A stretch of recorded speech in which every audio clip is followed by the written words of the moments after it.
What up, everybody? One of the most common last names in the Power universe is the last name Washington.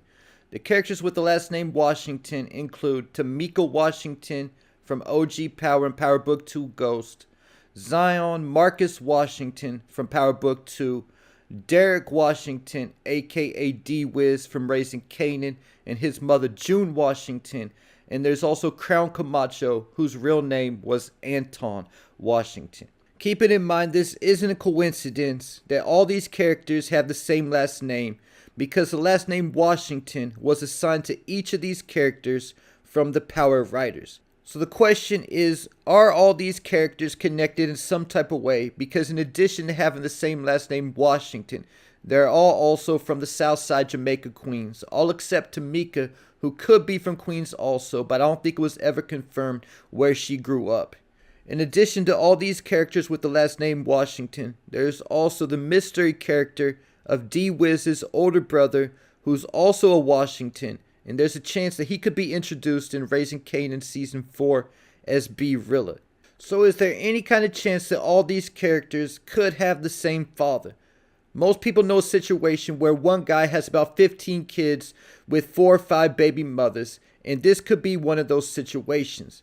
Because we do know from the pictures that was in Mrs. June Washington's home, D-Wiz and his older brother did have a father in their lives at one point growing up, because one of the only pictures you can see clearly is a man with 2 young boys. And there's also a picture of a young kid wearing a hat on the table right next to Mrs. Washington. This could be Zion, and he might be D-Wiz's younger brother, because we talked about the possibility of Zion being D-Wiz's older brother during Power Book 2 Ghost Season 4, but I'm not sure if the ages line up. Because D-Wiz's older brother will be in his early 50s on the current Power Book 2 timeline, and Zion didn't look like he was that old. Either though, I'm not saying it's out of the realm of possibility, because he might just look younger than his age from all the training he does to stay in shape. Not to mention, Zion, D-Wiz, and his older brother could all be considered wild boys, like Rock said. And they most likely got that behavior from their father and not their mother, because when they showed June Washington, she seemed like a very conservative, religious woman who's always worried about her children. So their father might have been a wild boy in another type of way, as a player having a bunch of children with multiple women. And with that said, notice how all the males with the last name Washington all go by nicknames: D-Wiz, Zion, Crown Camacho, and possibly B. Rilla. Either though this is normal, when I was growing up I was hardly ever called by my government name. This is just one more thing that these characters all have in common.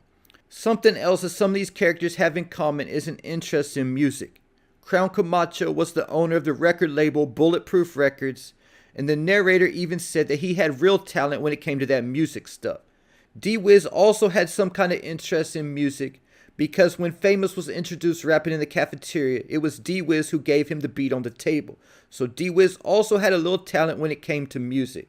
And the new character, B. Rilla, who many expect to be D-Wiz's older brother, is also talented when it comes to music, because Lou is going to try to sign him to his record label in Season 4.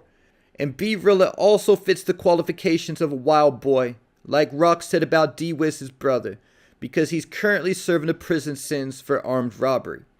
And there's even things in common when it comes to these characters' death.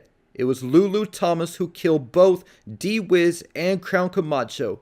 Then in Power Book 2 it was Tariq St. Patrick who killed Zion. But it was also Tariq St. Patrick who would have killed Tamika in Season 1 of Ghost if Davis McLean hadn't showed up at the door. So those are some of the common things amongst those characters, but I also want to get into a little bit of these characters' individual backstories, what we know about all of them, because like I said, we do know that they're all from the same neighborhood. Starting out with D-Wiz, who was one of Kanan's best friends, and it was D-Wiz who helped Kanan kill Buck 20, who got the guns from his older brother. He said that his older brother had gats stashed around the house. His older brother was always in and out of jail, and he told Rock that his mother preferred it when he was in jail, because at least then she knew where he was. And Kanan once even said about D-Wiz that he was built for the life and down for whatever.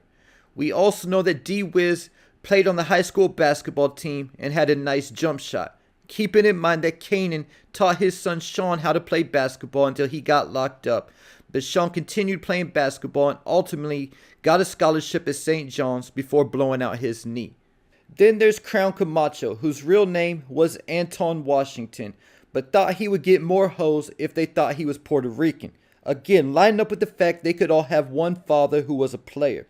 Crown had been in the music game since he was young and established Bulletproof Records, that Lou was able to become half partners in because Crown wasn't able to pay his employees. Keeping in mind that Crown was also introduced as a customer of Lou's who did cocaine. Crown had all kinds of connections in the music industry. One of them that we saw was DJ Mo. He also had connections in California, and that's how he got famous' sister Jessica a job. And the landlord where Kanan now stays, that was initially Famous's apartment, was someone who Crown was given free studio time to. Once Crown was killed, we found out that he was in debt to some Jamaicans and a Jamaican boss that hasn't been introduced to the storyline yet, named Linton Manley. Getting me to Zion. Zion was a mid-level drug dealer who Tariq was getting his weight from in Season 4, who was also the owner of a fight club that he grew up fighting in and was known as a championship fighter as well. Now keep in mind that Rock met Joaquin in an underground boxing match in Season 1 of Raising Kanan. I'm wondering if there's any chance that the location ultimately became Zion's fight club. Zion also mentions to Tariq how he knew both Ghost and Tommy. He mentioned that Tommy was crazy and that Ghost knew how to solve a problem before it became a problem. And Davis said to Tariq that the only reason Zion took the meeting in the first place with Tariq was based upon his last name. There's also the fact that Zion was connected to Don Carter, who was also most likely from the same neighborhood because we know he was connected to Paz Valdez. Zion was also connected to Davis McLean, and that's who introduced him to Tariq because Davis was Zion's lawyer back in the day when he was facing a RICO case. So this might be why we never saw Zion on Power. He could have been locked up in hell without bail facing RICO charges during the Power timeline. Getting me to the first Washington introduced to the storyline, and that is Tamika Washington, who was introduced all the way back in OG Power Season 4 when she took over as the new U.S. Attorney for the Eastern District after the death of Mike Sandoval. One thing to keep in mind about Tamika Washington is as soon as she got her job for the Eastern District, James got an award for Destroy Injustice Man of the Year, and Tamika said that that office was done mentioning James St. Patrick, and then even gave Angela promotion to Head of Criminal for the Eastern District. But we do know that Angela and Tamika had never met prior to when Tamika got that job.